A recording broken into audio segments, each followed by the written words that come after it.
Shalom, salam sejahtera bagi Bapak Ibu Saudara-saudara, anak-anak yang dikasihi oleh Tuhan Yesus Kristus. Berjumpa kembali bersama saya Pendeta Eka di dalam renungan firman Tuhan pada hari ini, hari Kamis 7 Maret 2024. Sukacita dan damai sejahtera dari Tuhan Yesus kiranya menyertai hidup kita sekalian. Puji nama Tuhan. Pembacaan firman Tuhan hari ini sampai pada pembacaan surat 1 Petrus yang pertama. Kiranya firman Tuhan memberkati kita sekalian. Baik, sebelum kita akan membaca, merenungkan bagian firman Tuhan hari ini, kita akan berdoa bersama.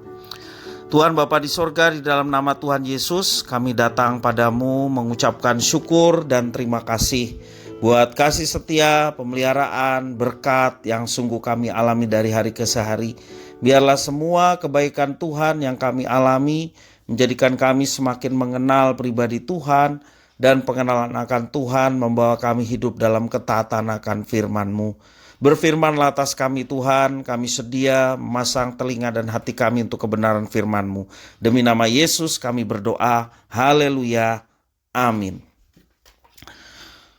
Surat 1 Petrus pasal yang pertama menjadi bahan perenungan di ayat yang ke-13 sampai 14.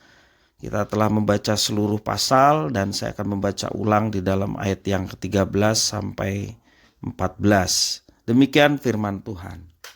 Sebab itu siapkanlah akal budimu, waspadalah dan letakkanlah pengharapanmu seluruhnya atas kasih karunia yang dianugerahkan kepadamu pada waktu penyataan Yesus Kristus. Hiduplah sebagai anak-anak yang taat, dan jangan turuti hawa nafsu yang menguasai kamu pada waktu kebodohanmu. Demikian firman Tuhan. Bapak Ibu Saudara-saudara yang dikasihi oleh Tuhan, tema gereja kita adalah dipanggil untuk hidup taat kepada Tuhan. Sebagaimana Tuhan Yesus yang mengatakan di dalam Yohanes pasal 3 ayat 36. Barang siapa percaya kepada anak, ia akan memperoleh hidup yang kekal. Tapi barang siapa tidak taat kepada anak, ia tidak akan melihat hidup, melainkan murka Allah tetap ada di atasnya. Nah Bapak Ibu Saudara yang dikasihi oleh Tuhan, firman Tuhan hari ini juga mengajarkan kepada kita untuk membiasakan diri taat kepada Tuhan sebagai anak-anaknya. Mengamati perilaku manusia yang cenderung sukar dalam mentaati peraturan, saya meyakini, menyadari bahwa taat adalah karakter yang perlu ditumbuhkan lewat pembelajaran seiring dengan berjalannya waktu. Tanpa adanya pembiasaan yang berawal dari kesediaan untuk taat, niscaya akan sukar untuk menjadikan ketaatan sebagai gaya hidup kita sebagai anak-anaknya.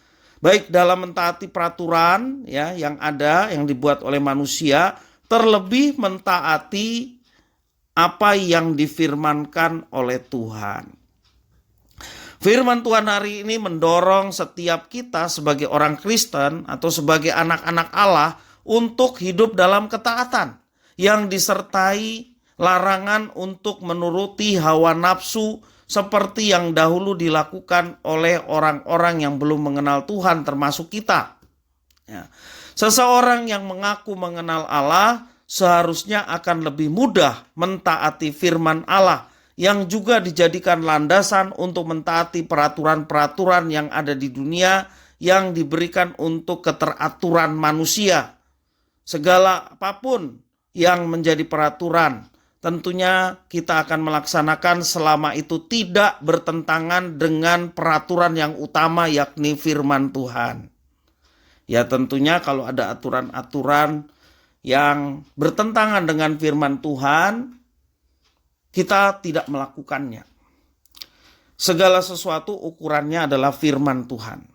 Dan membiasakan diri untuk taat tentu akan menjadi tantangan yang perlu kita respon dengan baik dan tepat. Kita pun masih mungkin gagal untuk melaksanakan ketaatan tersebut. Tetapi jangan biarkan diri kita berada dalam kondisi terus gagal dalam waktu yang lama. Artinya memang belum ada niat atau tidak ada niat untuk kita taat. Dengan alasan kita tidak sempurna untuk mentaatinya. Karena itu Bapak Ibu Saudara-saudara diajarkan mari kita taat, dan dorongan larangan yang jelas dikatakan untuk tidak menuruti hawa nafsu. Sebenarnya prinsip ketaatan itu sederhana.